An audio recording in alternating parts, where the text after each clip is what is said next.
Intereses colectivos, el programa de la bancaria. Todos los martes de 15 a 16 horas por la Gráfica 89.3. Muy pero muy buenas tardes, bienvenidos una vez más a Intereses colectivos, el programa de la bancaria aquí en Gráfica 89.3, transmitiendo para todo el país a través de nuestra queridísima radio y como siempre a través de todos nuestros medios digitales, y nos pueden ver directamente en el canal oficial de Radio Gráfica en YouTube. Nos ven directamente, nos escuchan obviamente en los portales y además después a partir de las 18 horas 30, 19 ya nos pueden ver directamente en el canal oficial de la Secretaría de Prensa y en Bancaria, como todos los programas anteriores y toda la información que sube Secretaría de Prensa en nuestro portal. Vamos a saludar a todo el equipo que hace posible que este programa salga al aire: Aldana Somoza, Matías Márquez, Tati Cariaga, Gonza Mariani, nuestro amigo el perrito malvado ahí sacando fotos y filmando, Mario Servilán, Malena Coelho, nuestra operadora estrella también está ahí dando vueltas, Juli Pelliza, y nuestro secretario de Prensa y Difusión de toda Bancaria, Claudio Bustelo, que lo tengo aquí al lado. ¿Cómo estás, Claudio? Estoy acá nuevamente. Estamos acá hoy, segundo programa consecutivo. Ojo, tocamos madera acá directamente. Se mantenga así. Bueno, también saludo a Leito Martín, que es parte del programa y está colaborando como siempre, y a nuestros amigos del Trébol Santa Fe, a la gente de Canal 1 que nos transmite todos los martes a partir de las 23 horas. ¿Qué número de programa estamos, Claudio? En el programa número 169. ¿Perrito? Los vicios. Bueno, qué sé, aquello que le gusta la quiniela, un número para jugar. ¿Qué decís, perro? ¿Vos? ¿Lo anotás? No vas a contestar. Ya me hizo un comentario hace un ratito, está bien. Bueno, cuando se habilite la línea telefónica, que es el celular de Secretaría de Prensa, es el 11-2-179-7822.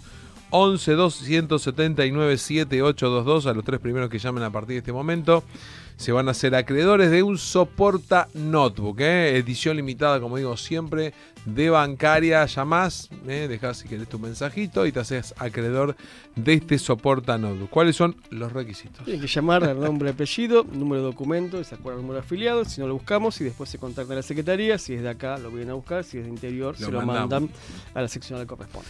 Bueno, hoy vamos a estar hablando del escándalo de corrupción. Anoté un par de tips que ayer lo estuve escuchando al presidente, mucho anoté, después vamos a charlar de eso también, que envuelve al gobierno nacional nada más y nada menos de la plata de la Agencia Nacional de Discapacidad, luego de conocerse los audios del ex titular ahora, ¿no? Porque el tipo al toque renuncia, o lo hacen renuncia, comilla. entre comillas, de Andis, Diego Stanuelo.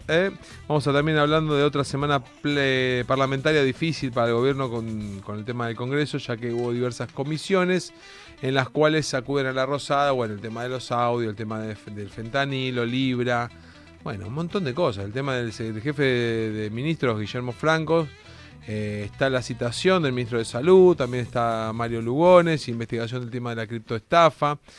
Después vamos a estar en la segunda parte del programa entrevistando a Santiago Fraschina, que es economista, director de la carrera de Economía de la Universidad Nacional de Avellaneda y de especialización de Estructura Económica Argentina. Vamos a estar charlando obviamente de los temas principales económicos justamente que están surgiendo en nuestro país. Como siempre pueden ingresar a esto, ya vamos directamente a lo que les sirve a todos aquellos bancarios y bancarias que están escuchando del otro lado, mirando del otro lado. Tienen que meterse a la página de Bancaria, a la parte de beneficios, tenés absolutamente de todo, tenés gastronomía, hotelería, espectáculos, tenés pasajes aéreos, pasajes en micro, Megatron, aquellos que quieren sentirse como así forzados. Vos, Claudio, que vas al gimnasio. Iba. Y también. Bueno, nunca se larga, en realidad. Tal cual. Nunca se larga. Claro, tal cual. Entonces significa que estás yendo. Estoy yendo. Tu presencia no física, pero claro, estás ahí. Emocionalmente estoy ahí. Es un apoyo emocional. Bueno, todos estos beneficios, metete en la página de Bancaria, en la parte de beneficios, y podés disfrutarlo. Como siempre, podés seguirnos en todas nuestras redes sociales. Estamos en Instagram, en Twitter o X, estamos en Facebook, también estamos en YouTube, como decíamos antes. Téngame paciencia hoy porque me estoy quedando sin aire. Vengo una semana que el fin de semana me quedé sin voz. Es este clima, no sé, la vida, la alergia. Hace calor, hoy hace primavera, 20 no se entiende grados. mucho.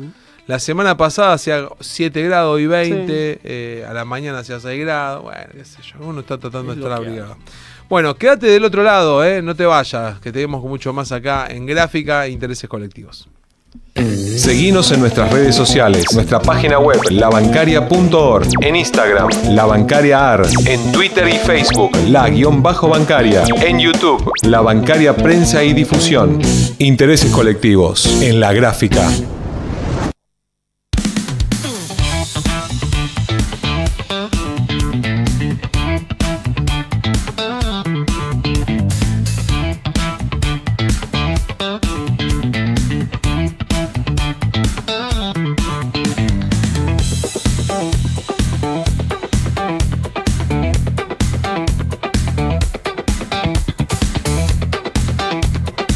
Seguimos en Intereses Colectivos, el programa de La Bancaria. Me están criticando la tablet. Esto es mi tablet. Yo soy de la vieja escuela que anoto todo, porque ayer lo escuché al presidente hablar y me hice un par de anotaciones, porque digo, a ver, quiero escuchar, ahora vamos a hablar un poco de todo, pero quiero escuchar a ver qué es lo que dice, lo que no dice, qué propuestas hace, no hubo, y un montón de otras cuestiones más, ¿no? Pero bueno, ahí está mi tablet, chicos. Bueno, vamos a empezar con el tema que hablábamos recién. La fiscal general de la Cámara del Fuero Contencioso Administrativo ha dictaminado que el Banco Central debe proporcionarle a Sergio Palazzo, secretario general de la Asociación Bancaria, la información respecto al envío del oro al exterior.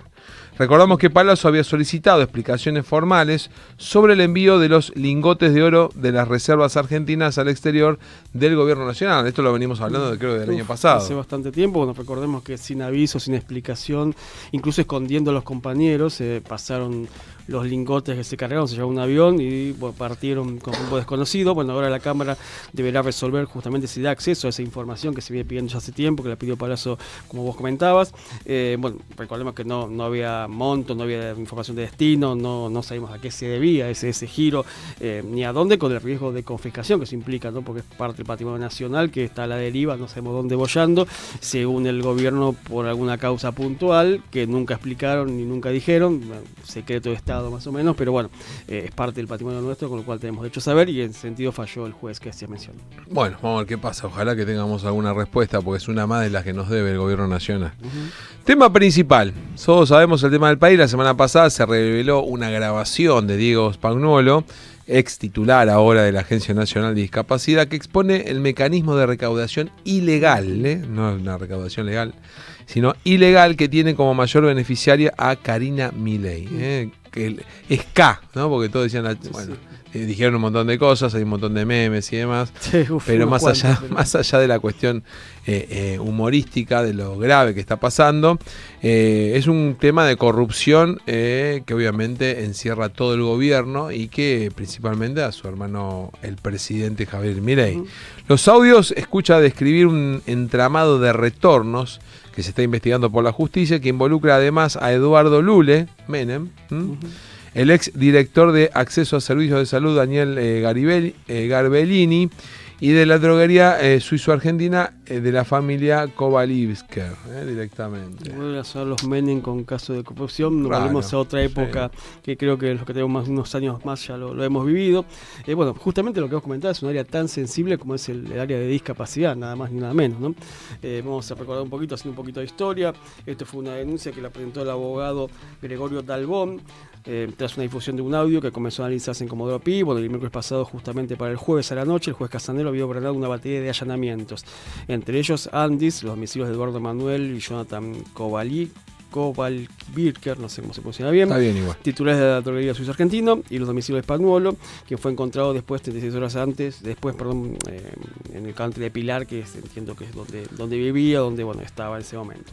Los allanamientos encontraron pruebas claves vinculadas a la compra de medicamentos, dispositivos electrónicos, sobres con más de $260.000, nada más ni nada menos, en el auto de Manuel Kovalgier, bueno, el que vos nombraste, unos directivos de la droguería, que estaba justamente listo con un pasaporte. Se estiman que es para salir del país, no tenía plata, dólares efectivos, y el pasaporte no creo que vaya de vacaciones, de compras, pero bueno, afuera. Es lo que se esté estimando. Bueno, el gobierno intenta relativizar el vínculo entre Milei y el exdirector de la Agencia de Discapacidad, pero por lo cierto no fue abogado del presidente, sino también lo visitó más de 40 veces en la casa, en la Quinta de Olivos, y lo que estaba escuchando también, dentro de esas visitas hubo 8 solamente él con Milei, o sea, hubo un contacto constante con el presidente. Esos encuentros coincidieron además con el horario de visita de Mauricio Novelli, uno de los implicados que está en esta investigación, pero además el tema de la criptomoneda Libra, otro de los escándalos que está envuelto el gobierno nacional. Sí, tal cual, como vos decías, Spanuolo era uno de los hombres justamente de más confianza en el presidente, es de las 4 personas que más veces lo visitó en la Quinta de Olivos y en la Casa Rosada, bueno, un hombre que aparte era su abogado personal, bueno, de extrema confianza, y muchas veces se intenta desmitificar esto con que la culpa es del otro, que es una opereta, bueno, eso lo dijo, algo similar dijo Francos, desviando el eje de la cuestión. Bueno, la cuestión claramente es un hecho de corrupción que está denunciado y que hay que atender. Por supuesto, bueno, también le había dado un poder general para asuntos judiciales a este abogado para actuar en nombre del mismo presidente. Bueno, una serie de cosas que hacen que no es un dato menor, no es una persona aislada que pasaba, vio luz y subió, sino que es una persona de estrecha confianza y que claramente tiene que dar explicaciones. Bueno, existió un intento de oficialismo también de poner sobre la mesa la teoría de una inteligencia artificial que modificó el tema de la variación de los audios. Luego días de silencio, desconcierto. Bueno, el gobierno parece haber encontrado su libreto para hacer frente al escándalo. La línea va por el lado de hablar de una operación del kirchnerismo, ¿viste? De los cuca, como dicen ellos, que ayer lo escuchaba a Milei decir un montón de cosas. La verdad que era todo el tiempo, supuestamente iba a hablar de las propuestas para la campaña de septiembre en la localidad de Junín. No dijo absolutamente nada, tengo anotado acá. Dijo Cucas, ciudadanos de pie. Le agradeció a Karina todo el tiempo. Una cosa, no habló de las coimas, obviamente. A nivel general. Después dijo que había que discutir dos batallas, obviamente la de septiembre y la de octubre. Pero que ya se ataja él. En un momento dice, porque la batalla que se va a librar ahora en septiembre, hay un posible fraude, porque él dice que el método de votación es un método antiguo y que puede existir el fraude. Ya como esperando o atajándose, casi, ¿no? Sí, atajándose que pueden perder. Y obviamente habló de que hubo aumento productivo. Después dijo que había bajado yo me río porque no lo puedo creer. Había bajado la pobreza. En un momento dijo que había bajado la pobreza, que había aumentado la producción a nivel nacional, que la gente estaba más contenta. Sí, no sé datos que solamente él tiene, porque hasta los mismos datos oficiales muestran lo contrario, ¿no? No sé en qué país vive. Pues bueno, también lo que hablábamos recién, uno de los pocos que salió a hablar fue el asesor presidencial Lule Menem, que emitió un comunicado donde limitó a denunciar que se trata de una burda operación política del kirchnerismo también. Su primo, el presidente de la Cámara de Diputados, también pongo las manos en el fuego por Karina Milei y Lule Menem, dijo. No, justamente Lule Menem. Ponete los guantes. Sí, bueno, los guantes de diamante, amianto, sí, ¿cómo es? No sé, pero eso que no te quema. Bueno, justamente Lule Menem es uno de los que aparece en los audios como uno de los posibles beneficiarios de todas esas coimas y todos esos retornos, donde en teoría se le exigían a los laboratorios farmacéuticos para garantizar los contactos con el Estado, nada más ni nada menos, junto con la otra implicada que sería Karina, o por lo menos la otra denunciada o sospechosa, pongamos el término. Sí, que queramos, por ahora. No definitorio, porque eso tiene que evaluar la justicia, pero bueno, justamente son datos oficiales y hubo 3 encuentros, recordemos, con Spanuolo en la Casa Rosada, donde estuvieron presentes los 3 y en teoría ahí se habría armado todo esto que tiene que ver y terminarían los retornos que estarían teniendo por parte de esta empresa, que fue la gran beneficiaria y la gran, digamos que con todo ese aparato que tiene y con todas las ventas que podamos ver más adelante incrementaron en este último tiempo, hacen que, bueno, que mínimamente se tenga que avanzar en la investigación, ¿no? Como para aclarar y que quede claro ante la sociedad todas estas cosas que se están denunciando y que a su vez el gobierno tiene que dar explicaciones porque claramente son funcionarios públicos y tienen una responsabilidad social también. La misma línea viene manteniendo no solo diferentes funcionarios, sino también los voceros extraoficiales que se inmolan por el oficialismo. La filtración de audio parece expandirse a más de funcionarios de gobierno. Por ejemplo, en lo que va del 2025, bajo la órbita del Ministerio de Seguridad, por Patricia Bullrich, la Policía Federal adjudicó compras millonarias a medicamentos e insumos a la droguería suizo-argentina. Mientras la justicia busca pruebas para determinar si existió un circuito de retornos o pagos irregulares vinculados a contrataciones públicas, si el dinero o documentación secuestrado en los allanamientos dan como prueba obviamente la existencia de operación ilícita, la evidencia administrativa es muy fuerte porque hay órdenes de compra, perfeccionamiento y contratos firmados que muestran recursos estatales de varias secretarías y ministerios que está fluyendo en una sola droguería durante muchos meses. Claro, bueno, lo que hablábamos antes, bueno, vamos a algunos datos de relevancia, ¿no? Juramente dice que la droguería Sus Argentina, bueno, que son las que se mencionan los audios, experimentó un crecimiento exponencial en sus contratos con el Estado durante el último año. Según datos oficiales, la empresa pasó de tener adjudicaciones por 3.898 millones en 2024 a 108.299 millones en el 2025, en lo que va del 2025, ¿no? Porque recordemos que estamos a 7 meses del año, lo que representa un incremento del 2.678%. Es no es nada menor, ¿no? Bueno, a alguien le va bien en la Argentina. Claro, es impresionante. Bullrich aparece así al frente de la cartera con más adjudicaciones a la droguería cuestionada. Hablamos de más de 8.000 millones de pesos, equivalente a más de 6 millones de dólares al tipo de cambio de 1.300 en lo que va del 2025. En tanto, las Fuerzas Armadas, bajo la conducción de Luis Petri, también mantuvieron una relación comercial muy significativa. La droguería les vendió material quirúrgico y examinación por más de 105 millones de pesos al Hospital Naval, que hoy quieren cerrar toda la parte administrativa, están ahí en protesta los muchachos del hospital. Bueno, en este caso también se les atribuye estos contratos estatales solamente con una droguería, como que obviamente hay un cierto, no hay... ¿cómo se dice? Cuando tenés que presentarte y justamente ganar la licitación y demás, acá no, directamente arreglaron directamente con este laboratorio. Claro, sí, sin licitación, sin nada. Bueno, eso es un poco lo que mantiene nervioso al gobierno últimamente, ¿no? Justamente aparte del escándalo que hizo público, que lo pueda afectar en lo que es la parte electoral, ¿no? Que es un poco lo único que le importa en estos momentos. Pero bueno, uno de los temas principales que los tiene preocupados es que este removido titular de la Agencia Nacional de Discapacidad, el ANDIS, hable ante la justicia, ¿no? Que se muestre como un arrepentido, empieza a declarar, justamente para mitigar lo que sería una eventual condena en el caso que sea juzgado y condenado por la justicia. La causa a cargo del juez federal Sebastián Casanello y el fiscal Franco Picardi determinó una prohibición de salida del país ordenada tras el allanamiento de sus viviendas y el secuestro de 2 celulares cuyo análisis marcará en parte el devenir de esta investigación. Sí, bueno, justamente esta extracción del contenido será llevada a cabo por la Dirección General de Investigaciones y Apoyo Tecnológico a la investigación penal, DATIP, del Ministerio Público Fiscal. Esto quiere decir que no intervendrán las fuerzas federales, es decir, quienes justamente dependen de Patricia Bullrich. Todo esto se dio a conocer la misma semana en la que el juez federal Ernesto Kreplak no solo detuvo a las principales autoridades de HLB Pharma en la causa del fentanilo contaminado, sino que también apuntó la investigación hacia el Ministerio de Salud, al cargo de Mario Lugones, hombre asesor de Santiago Caputo.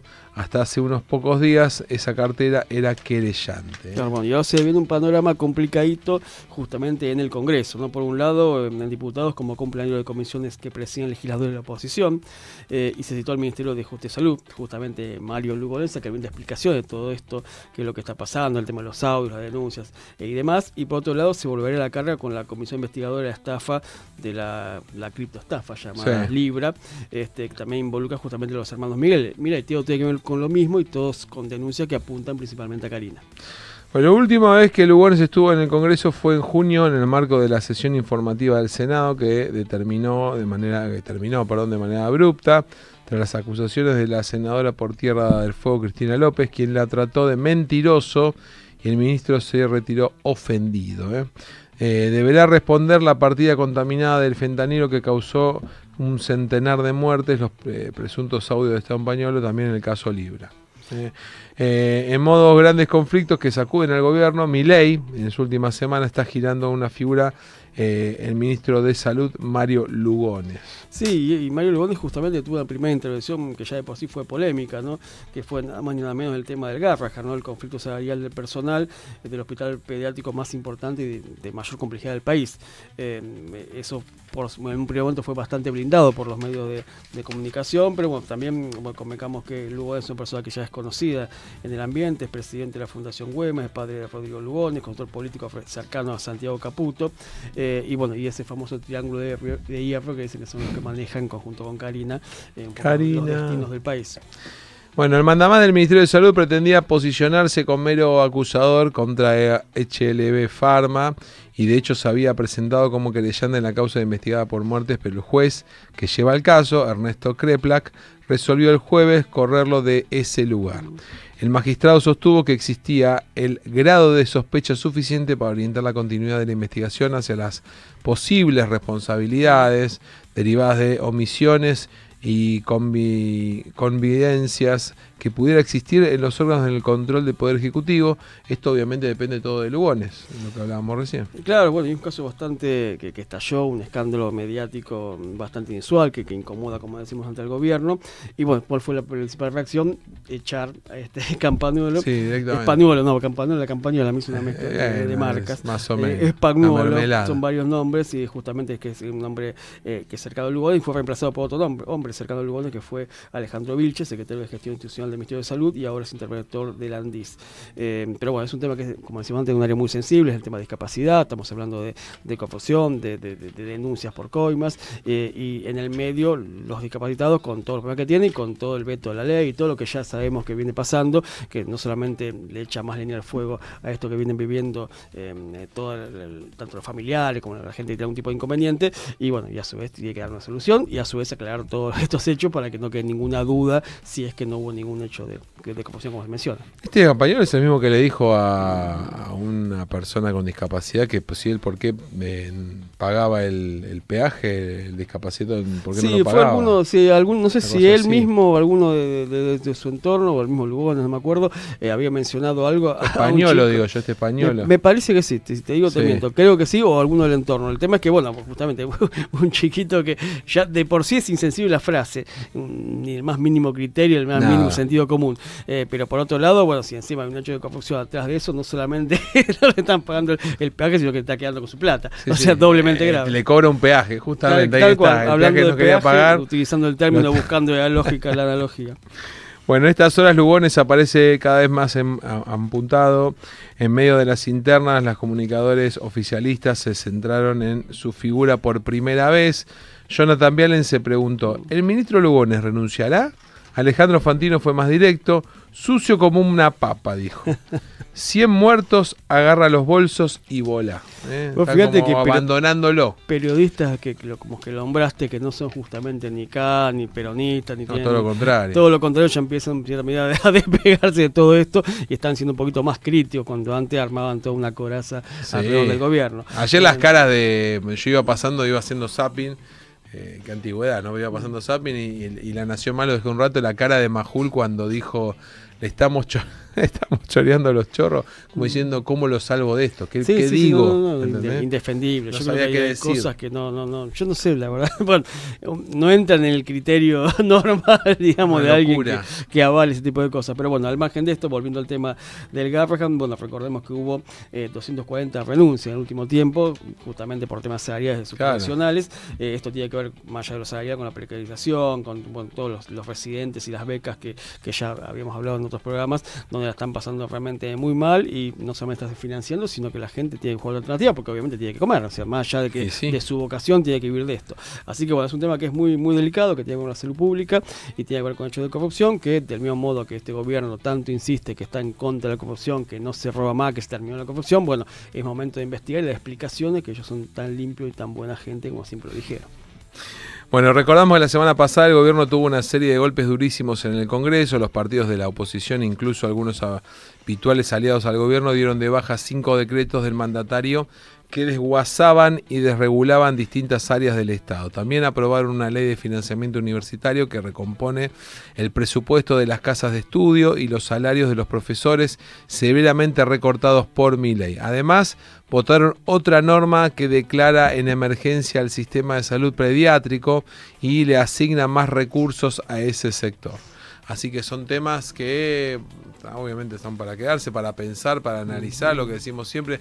Para mí le va a pegar en algún punto al gobierno en las elecciones que se vienen, más allá del caso de corrupción y lo que uno puede pensar, por lo menos yo digo, con qué cara vinieron a hablar de un montón de cuestiones aplicando los anticasta, los anticorrupción, y él mismo diciendo le estamos robando los chorros. O sea, dale, o sea, no tenés ningún tipo de autocrítica y tampoco tenés ningún tipo de... Totalmente inimputable el chabón. O sea, el tipo habla, dice un montón de barbaridades, un montón de cosas y la gente lo aplaude. Y ese presidente, con el rango de presidente, con lo que ello implica, no estaba armando un panelista que no es más panelista. Hacer un show ayer, un sí, show. Sí, bueno, pero es como que todavía no hizo ese clic de que ahora es presidente y tienes que cuidarte la forma, los modales, más allá de lo que hace, ¿no? Que ya sabemos lo que es, pero sí de la forma, o sea, que insulta, menosprecia. No, Kicillof le insultó un montón de veces ayer. Es como que si uno quiere tener respeto, lo mínimo que tiene que hacer es respetar a los demás. Y partir de esa base. Tremendo. Bueno, seguimos acá, no te vayas. Ahora vamos a lo que es la tanda acá en la radio. Quédate con mucho más intereses colectivos aquí en Gráfica. Radiográfica. 20 años. 20 años con las patas en la fuente. Recuperando el aire. En movimiento. Construyendo comunicación popular. 20 años sonando a Radiográfica. Día a día, los barrios del sur porteño protagonizan sus historias y sus luchas. Mes a mes, Sur Capitalino te las cuenta. Para romper con el monopolio de la palabra, para construir un barrio más justo. Sur Capitalino, el periódico de La Boca y Barracas. Citrajucaba, el sindicato de los trabajadores y las trabajadoras del Poder Judicial de la Ciudad de Buenos Aires. Siempre defendiendo derechos de los judiciales. Citrajucaba. Subside, junto a las y los trabajadores de televisión. El sindicato de las nuevas tecnologías. Abrí la cancha. Periodismo y tablón. Enfoque, análisis y una mirada federal. De lunes a viernes, de 16 a 18 horas. Los domingos, a las 21. Con Carlos Aida, Nehuen Ríos, Nicolás Podrosnik, Diego Cesario y todo el equipo. Un pase al vacío que nadie espera. Amor al deporte argentino y su identidad. Pasión, sentimiento y mucho, pero mucho tablón. Conexión en el aire. El espacio del periódico Conexión 2000. Música, historias del sur porteño. Martes, 21 horas. Idea y conducción, Norma Rosa Torello. La Gráfica y vos. Tu sonido. Nuestro sonido. Intereses colectivos. El programa de la bancaria.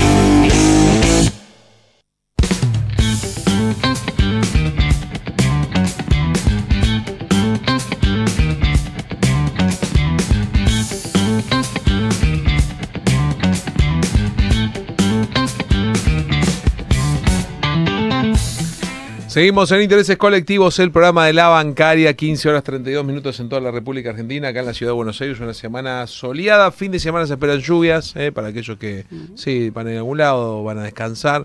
Bueno, te quedarás en tu casa viendo televisión, qué sé yo, no sé, te ves la repetición del discurso de Milei ayer, estás muy aburrido, no sé, hablando un poco todo lo que... en calor. Sí, va a traer un poquito calor. No, ya en un momento quería apagar la tele, ya no podía creer. Pero bueno, volviendo a la temperatura del martes al viernes, una mínima de 12 grados acá en la ciudad y una máxima que llega a los 20, así que va a estar muy lindo, soleado, ya llegando, estamos ahí de la primavera, 21 días de la primavera, a pocos días, no, un poquito más, 21 de septiembre, pero bueno, hay pocos días de mi cumpleaños también, no se olviden, yo lo digo, para que vayan, para secretarios digo, para que vayan llegando los regalos acá a la radio, es así. Obviamente, vamos a hacer algo a lo grande acá con todos los muchachos y las muchachas. Bueno, seguimos, vamos a darle la bienvenida a Santiago Fragina, economista, director de la carrera de Economía de la Universidad Nacional de Avellaneda y de especialización de Estructura Económica Argentina. ¿Cómo está, Santiago? Te habla Lucas Sarri y Claudio Bustelo aquí en Gráfica. ¿Cómo te va? Un saludo grande, Lucas, y a todo el equipo. Bueno, contanos... ¿cómo estás viendo el tema, obviamente, especializado en economía? ¿Cómo estás viendo tan agitado más en estos tiempos el panorama económico acá en Argentina? Sí, separado en dos temas. Lo que más le interesa al gobierno, que es el tema de lo financiero. Obviamente están teniendo mucha tensión cambiaria, obviamente por dolarización de los activos, con lo cual eso, el ruido que le generaría al gobierno, sobre todo antes de las elecciones, es que eso implicaría, esa tensión cambiaria implicaría devaluación de la moneda, y obviamente una devaluación de la moneda, una aceleración de la inflación, que es lo que quiere evitar el gobierno hasta octubre. Y por eso está haciendo dos cosas. Primero, una fuerte suba de la tasa de interés, con lo cual eso va a tener obviamente impacto en la economía real, para garantizar por lo menos hasta octubre que se siga haciendo valorización financiera, y después también aumento de los encajes de los bancos, para que los bancos usen la liquidez que tienen para comprar dólares y la utilicen para comprarle bonos al tesoro nacional, y que eso no se vaya al dólar. De hecho lo volvieron a aumentar, ¿no? Ahora. ¿Cómo? Lo volvieron a aumentar. Sí, en los porque cajes. obviamente haciendo todo esto incluso, no nos olvidemos que además lo están sosteniendo con endeudamiento externo, con la plata que le prestó el Fondo Monetario Internacional, que ya sabemos, pero obviamente además todo el ruido que empieza a haber por el escándalo de las coimas del gobierno nacional con los medicamentos, esto empieza a abrir interrogantes, no solo acá, sino en los fondos de inversión, y por lo tanto esto le genera muchísimo más tensión en el sistema financiero, con lo cual, si antes le costaba sostener y planchar el tipo de cambio, ahora con este ruido de las coimas, muchísimo más. Y después el segundo carril, que menos le interesa al gobierno, pero que es mucho más, de mi perspectiva, importante, sobre todo porque en términos electorales también me imagino que va a tener una repercusión, todo lo que está pasando en la economía real.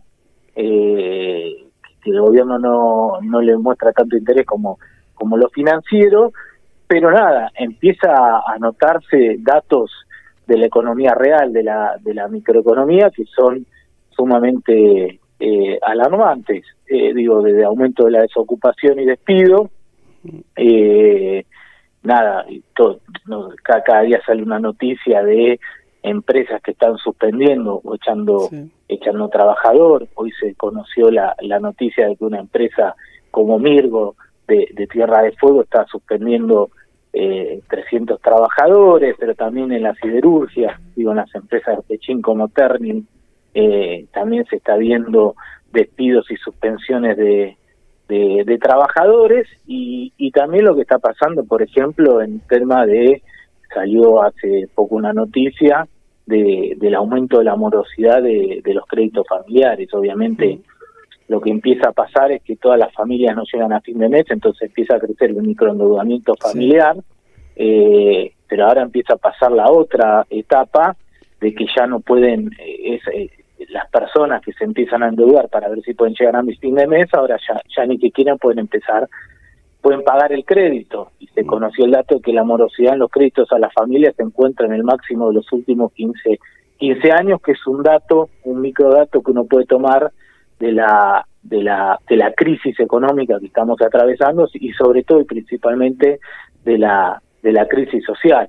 Con lo cual tenés un tema financiero que el gobierno le cuesta cada vez más sostener, y también lo estamos viendo en tema del riesgo país. El riesgo país ya vuelve a superar los 800 puntos, y esto es muy importante para el gobierno porque ellos pensaban tener el riesgo país a esta altura mucho más bajo para volver a endeudarse en el extranjero, pero el riesgo país en vez de bajar está subiendo. Todo este ruido financiero que se une, reitero, a lo que está pasando en la economía real, que cada vez es más grave, con estos datos como la morosidad de créditos familiares, los despidos y suspensiones de trabajadores, etcétera, etcétera. Y la morosidad que muchas veces los mismos bancos nos dan esos datos, que se está dando en tarjeta de crédito, o sea que la gente no puede pagar el mínimo y va financiando, es nada más ni menos que para consumo. También tenés esa información que, la gente se endeuda para comer, no estamos hablando de para viajar, para comprar, darse gusto, cambiar el auto, es para comer, que es lo más preocupante. Sí, esta morosidad tampoco está mostrando los datos de las billeteras virtuales, sobre todo la de Mercado Pago, que también ahí la gente se está sobreendeudando, y es como vos decís, no es que se está endeudando para comprar una casa, se está endeudando para comprar un auto, sino todo lo contrario, es un endeudamiento para poder pagar los servicios básicos y, por ejemplo, la alimentación. Bueno, estos datos son muy importantes porque denotan como bien vos decís, la crisis social en la cual estamos inmersos en el gobierno de Milei. Y esto todo, además, con un problema estructural, que en el medio de todo esto que estamos diciendo, están volviendo a sobreendeudar a la economía nacional. Decía anteriormente la deuda con el Fondo Monetario Internacional, donde la Argentina, ya con Macri, pero lo afianza Milei, somos el país más endeudado del mundo con el Fondo Monetario Internacional, sobrepasando claramente al segundo. Nosotros estamos arriba de 60.000 millones de dólares de endeudamiento con el FMI, el segundo país más endeudado, que es Egipto, ronda los 10.000 millones de dólares. La diferencia entre nosotros y el segundo país más endeudado con el Fondo Monetario Internacional es abismal. Ahora, si vos me decís que te están endeudando para construir infraestructura, para poder sacar a los argentinos de la pobreza, bueno, no, todo lo contrario, están sobreendeudando y está creciendo todos los problemas económicos y sociales que decíamos anteriormente, del crecimiento de la desocupación hasta la morosidad de los créditos familiares y el sobreendeudamiento de la gente para poder sobrevivir. Claro. Y perdón, sí. Preguntas que no estaban en aquella pregunta que teníamos, escuchando. pero en base a lo que estamos escuchando, que está muy interesante. ¿Vos ves alguna forma de parar esto? Uno, sin saber de economía, obviamente ve que esto es una bola de nieve y decimos hasta dónde va a llegar, ¿no? ¿Cuándo explota o cómo se sale de esto? No, mirá, esto uno no quiere ser tremendista, pero estamos atravesando una crisis de deuda que siempre los modelos de valorización financiera como este nos han conducido. La primera crisis de deuda se gestó en el gobierno cívico-militar del 76, donde atravesamos el primer gran proceso de endeudamiento externo de la Argentina, ahí motorizado por el sector privado, pero después estatizado en el 82 con Cavallo y Melconian como presidente del Banco Central, donde estatizaron la deuda externa privada y nos generaron un mega endeudamiento que terminamos en la primera crisis de deuda, que fue la crisis hiperinflacionaria del 89, que Alfonsín no pudo resolver. La segunda crisis de deuda la gestamos en el año 90 para sostener la convertibilidad, también endeudamiento ahí menos con el Fondo Monetario Internacional, pero sí con los bancos privados, donde esa crisis, esa deuda, ese mega endeudamiento de los 90 terminó en la segunda crisis de deuda, que fue el 2001. Bueno, los modelos neoliberales financieros que terminan en crisis de deuda nos condujeron a las dos peores crisis de nuestra historia, que fue 89 y 2001. Bueno, a partir del macrismo se empezó a gestar, y afianzado ahora por Milei, un nuevo proceso de mega endeudamiento, como pasó en la dictadura cívico-militar y en la década del 90, y yo estoy seguro que esto tarde o temprano va a terminar en una crisis de deuda. Hay que ver de qué manera, de qué forma, cómo. 89 y 2001 fueron dos crisis de deuda, pero con características distintas, pero fueron dos crisis muy profundas que todos los argentinos nos acordamos. Yo lamentablemente creo que estamos transitando este periodo, que vamos a terminar en una crisis de deuda, porque la deuda que hoy tiene la Argentina, sobre todo con el FMI, es impagable, y no veo forma, sobre todo con estos gobiernos, de salir de esta situación. En noviembre del año pasado presentaste en Bancaria un libro, Los tres modelos en disputa. ¿Querés contarnos un poco del tema de la importancia de entender la economía en estas estructuras económicas que están planteadas? Sí, yo lo que veo hace rato en términos de economía contemporánea es que, como decíamos anteriormente, hay un modelo neoliberal financiero que existió en la dictadura, en la convertibilidad, en el macrismo, en Milei, que es deuda externa, sobre todo, fuga de capitales, desindustrialización, pobreza, desempleo, bueno, todo lo que sabemos que generan esos modelos de valorización financiera, como decía anteriormente, terminan generando esas famosas crisis de deuda. Pero del lado enfrente tenemos, desde mi perspectiva, dos modelos económicos que enfrentan ese modelo neoliberal financiero con resultados distintos. Uno es lo que se llama el desarrollismo, que no lo llamo yo así, sino lo llamó Frigerio en su momento, donde lo aplicaron con Frondizi, que el desarrollista cree que puede haber proceso de industrialización, pero financiado por la clase obrera con salarios bajos. Entonces, terminan siendo modelos que industrializan, y en eso yo apoyo y comparto, pero que lo termina financiando la clase obrera, y eso termina generando lo que llamamos los trabajadores pobres, es decir, trabajadores, gente que tiene trabajo pero que no llega a fin de mes, y el desarrollista cree en el efecto derrame del proceso de industrialización, cree que tarde o temprano los procesos de industrialización terminan generando que los salarios terminen aumentando.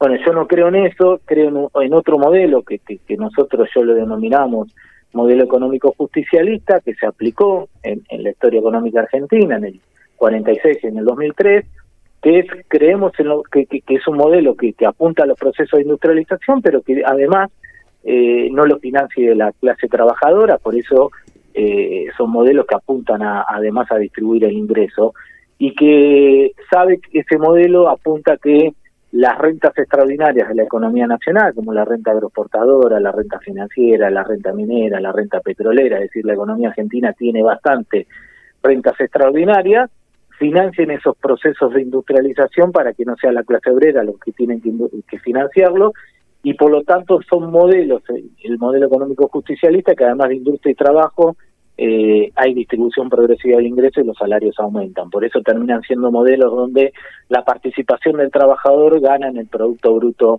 Interno. Eso se conoce comúnmente como el famoso 50-50, donde los trabajadores llegan a apropiarse del 50% de la riqueza que el país genera, es decir, del PBI. Bueno, y es más, yo considero que los modelos desarrollistas terminan siendo una válvula de ajuste de los modelos neoliberales financieros, es decir, cuando estallan las crisis de deuda, cuando estallan los modelos neoliberales financieros como el 2001, lo que apuntan los grupos económicos locales, que se dan cuenta que no pueden seguir sosteniendo la ganancia financiera, es a los modelos desarrollistas, es decir, que la crisis de los modelos neoliberales lo termine pagando la clase obrera, y terminan los modelos desarrollistas siendo la salida de la válvula de ajuste de las crisis de los modelos neoliberales financieros. ¿Para qué? Para que no vengan los modelos económicos justicialistas y que apunten a distribuir el ingreso y a distribuir las rentas extraordinarias de la economía nacional. Por eso yo lo que decíamos en este libro, que aspiramos, y desde mi perspectiva la única salida que puede tener a este modelo neoliberal financiero de Milei, es tener una salida desde una perspectiva de una economía justicialista, para que no sea después la clase trabajadora lo que vayan a terminar financiando las crisis de deuda.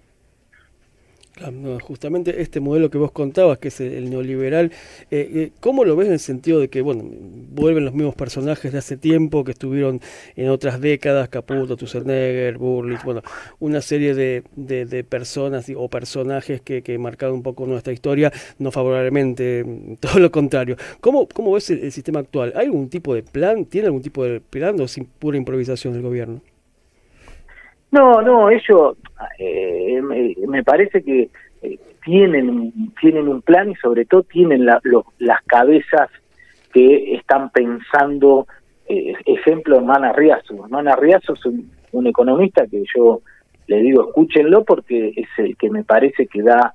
Herman Arriazu fue el que generó la tablita de Martínez Dios en la dictadura militar, y fue el primero en pensar estos modelos neoliberales financieros junto con Martínez Dios. Y hoy, cada vez que habla Herman Arriazu en alguna conferencia, anticipa lo que después se viene. Inclusive, a veces criticando, como marcando la cancha. Y yo estoy seguro que tienen, obviamente, cráneos pensando, y gente que sabe de cómo sostener estos modelos neoliberales financieros. Lo importante no es eso, lo importante es saber si esos modelos neoliberales financieros le sirven a la gente o no, claro. Porque la verdad que no es muy difícil pensar un modelo neoliberal financiero, es conseguir dólares en el endeudamiento externo, y para eso Caputo es bueno, y por eso también lo ponen a Caputo como ministro de Economía y a Bausili y su equipo como presidente del Banco Central, porque en eso son buenos, consiguen dinero en deuda. No quiere decir que es bueno endeudar nuestro país, pero son buenos para endeudar, se dedicaron a eso toda la vida. Ahora, no es Caputo el que está pensando este modelo, porque no para eso no sirve Caputo, lo están pensando otros como Arriazu. Él sirve para conseguir los dólares para sostener un tipo de cambio planchado, subir la tasa de interés más alto que la devaluación para que justamente la renta financiera en pesos le gane a la devaluación, bajar la inflación, planchando el tipo de cambio, planchando los salarios y haciendo un ajuste, para así de esa manera garantizar lo que necesita un modelo neoliberal financiero, que la tasa de interés en pesos esté por arriba de la devaluación y que esté por arriba de la inflación. Entonces vos invertís financieramente en pesos, esa renta financiera en pesos te va a permitir ganar en pesos más que la devaluación y la inflación, entonces ganás en términos de dólares y en términos reales, y después lo que te garantizan estos modelos neoliberales financieros es los dólares suficientes para que vos puedas realizar esa ganancia en pesos. Significa realizar esa ganancia en pesos, transformarla en dólares y poder fugarla del país. Claro. Es eso. Sí, el círculo completo. Directamente. ¿Y qué consecuencias pensás difíciles, obviamente, que se están planteando a través de este modelo, nos va a dejar? Porque la realidad es que va a ser, creo, por lo que uno ve y vive, difícil de revertir. Sí, es difícil de revertir, no imposible, ya lo hicimos en la historia contemporánea revertirlo, claro. Pero sí, van a ser muy difíciles de revertir, porque lo que te dejan justamente estos modelos son mucho endeudamiento externo en dólares, con lo cual moneda que uno no imprime. 2, te dejan sin reservas en el Banco Central, porque claro, esos dólares los fugaron. Y 3, te dejan una economía real destruida, al borde de aparatos productivos al borde de la desaparición, sectores industriales que dejan de producir y existir, y eso obviamente se traduce en una pauperización social, porque si no hay industria no hay trabajo, claro, si no hay trabajo hay pobreza, indigencia y hay desigualdad social. Bueno, eso, cuanto más dure los modelos neoliberales financieros, más drástica va a ser la crisis y más drástica va a ser revertir los resultados de estos modelos. Cuanto menos duren, va a ser más fácil poder revertir o menos difícil poder revertir sus resultados negativos. Ahora, resultados negativos nos va a dejar. Sí. Cuanto más tiempo, peor para revertirlo. Y eso es lo que tenemos que trabajar en conjunto para que esto dure lo menos posible. Igual han hecho en poco tiempo, yo por lo menos lo que voy viendo, sin ser economista y demás, destrozos muy grandes en comparación tal vez con otros gobiernos de derecha. Es como muy acelerado, como muy... va por todo. Sí, eso está claro, y por eso también tenemos que trabajar claramente en una alternativa. Yo lo que no solo me preocupa lo que va a dejar el gobierno, sino también me preocupa es la alternativa que nosotros estemos pensando, en el sentido que si nosotros volvemos con un desarrollismo de vuelta como en el gobierno de Alberto, vamos a terminar con los mismos resultados que en el gobierno de Alberto, volviendo de vuelta el modelo neoliberal financiero. Claro. Nosotros creemos que la salida de los modelos neoliberales lo tiene que pagar la clase obrera con salario bajo para poder industrializar, y volvemos a tener el problema de los trabajadores pobres. Bueno, así como ganamos vamos a volver a perder, y en eso los modelos neoliberales financieros vuelven con muchísimo más fuerza. ¿Por qué? Y porque la clase trabajadora asocia a la oposición o a estos modelos neoliberales financieros con ese modelo desarrollista que no le terminó cerrando desde ningún punto de vista. Por eso también mi preocupación no solo es enfrentar en términos programáticos, ideológicos a los modelos neoliberales financieros, sino también empezar a tener una discusión interna para decir, que la alternativa a esto no sea de vuelta a la clase trabajadora pagando los costos de la explosión de los modelos neoliberales financieros, como fue desde mi perspectiva el gobierno de Alberto, que teníamos la posibilidad de que el modelo, cuando le explota Macri en el 2018 y explota el modelo neoliberal financiero, la salida nuestra tendría que haber sido una salida de la perspectiva justicialista y no desarrollista. Claro, y después volvimos como cíclicamente a empezar otra vez. Vos mencionaste un momento el tema de las reservas. Justamente, ¿cómo ves eso? Que por lo que poco entendemos, cada día se pierde más y están casi a límites que en décadas no han estado. ¿Qué impacto tiene, qué implicancia tiene para el pueblo? No, ese es uno de los grandes temas, porque están utilizando las reservas, que además no son reservas genuinas, que igual sería grave, pero son reservas del fondo de deuda del Fondo Monetario Internacional, lo cual son reservas que en algún momento además tenemos que devolver, porque tenemos que pagar esa deuda, pero que justamente esas reservas, que son exclusivamente del préstamo del FMI y del endeudamiento externo, no son reservas genuinas, las están utilizando para financiar la fuga de capital.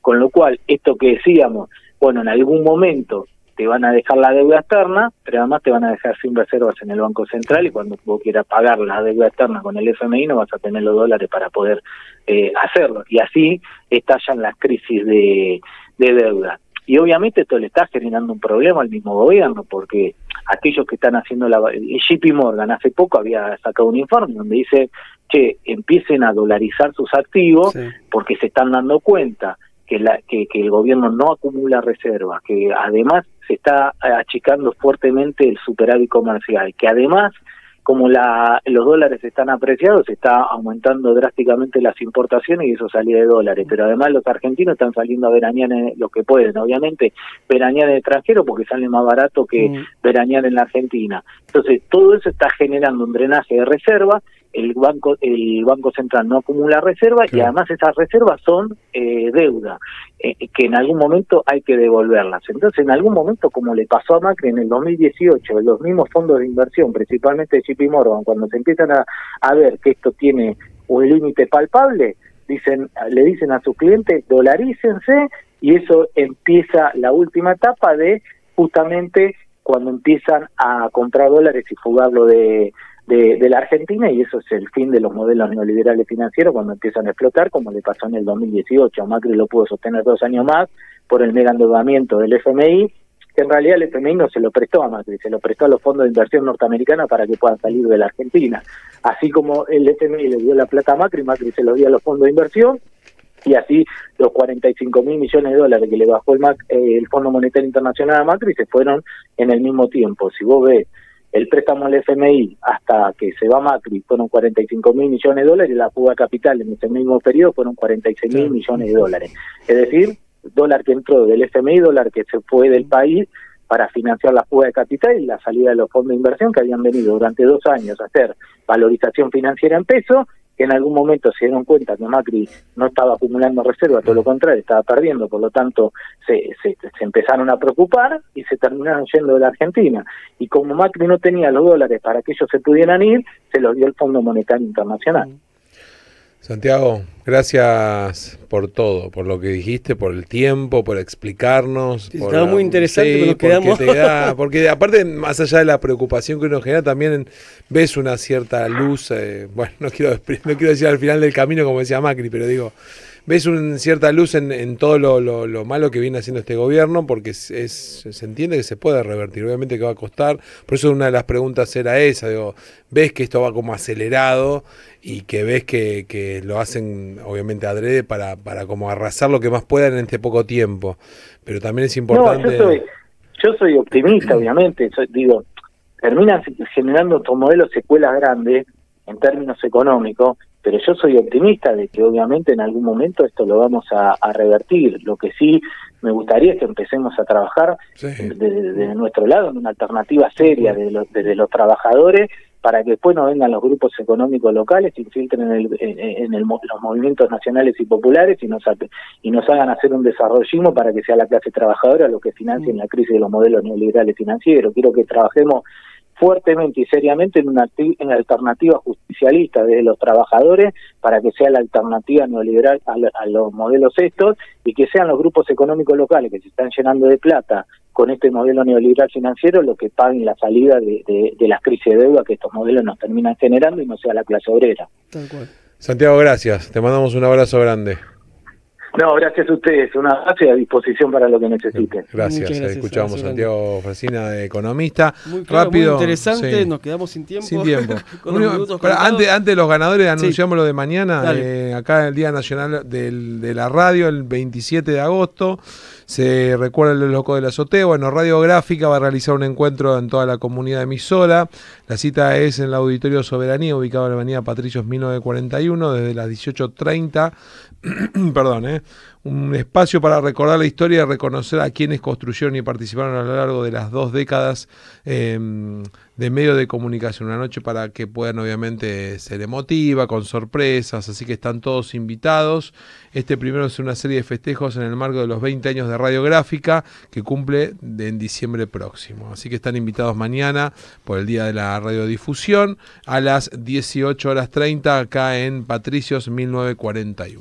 Así, vamos rápidamente a los ganadores. Ganó Natalia Heredia del JP Morgan, justamente que hablaba. Mirá, de justo decía un informe de estudio, JP Morgan sí. que dolarice. Me quedé con eso. Juan Pablo Villalba, Banco Provincia, Carlos Díaz del Banco Patagonia, todos ellos de Buenos Aires, así que se van a estar contactando a la Secretaría para que pasen a retirar cuando quieran. El portanodo, hermoso. Gracias. Bueno, gracias a todo el equipo de Secretaría de Prensa, gracias a todo el equipo de Bancaria, Aldana Somoza, Matías Márquez, Tati Caria Gonza Mariani, Perro Mario Servilá, Malena Coelho, Juli Pelliza, nuestro secretario de Prensa y Difusión acá, Claudio Bustelo, mi nombre es Lucas Arri, si Dios quiere nos reencontramos el próximo martes, no te olvides, lo individual suma, pero lo colectivo transforma. Chau, hasta el próximo martes. Hasta la semana que viene. Radio Gran. Intereses colectivos. El programa de la bancaria. Todos los martes de 15 a 16 horas por la gráfica 89.3.